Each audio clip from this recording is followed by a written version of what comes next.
While the Big Boss brought Lee to the cinema, Fist of Fury was what cemented his on-screen persona.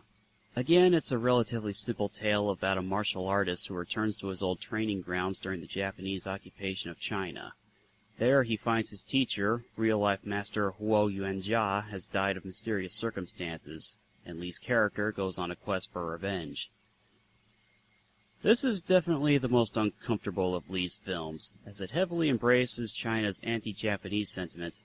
There's a very long and bitter history between those two nations. Go look it up sometime. So yeah, xenophobia and nationalist pride unapologetically make up the bulk of the film's plot.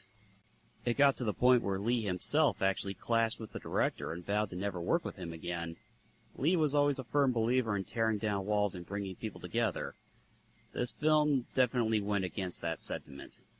And it doesn't really help that the film would utterly shatter the record set by the Big Boss the previous year. It really kind of raises the question whether or not audiences came to see Bruce, or if the marketing ploy actually worked. But not to say the movie doesn't have its redeeming qualities. Every one of Lee's violent acts do end up having dire consequences, so they kind of slip in a little subtle message in the process. It's also the source for many of his most iconic fights, such as the dojo brawl where his signature nunchaku make their first appearance.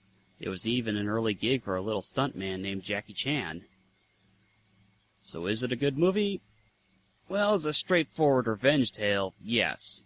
But for a more fair and balanced view of the parties involved, I'd recommend Jet Li's remake, Fist of Legend.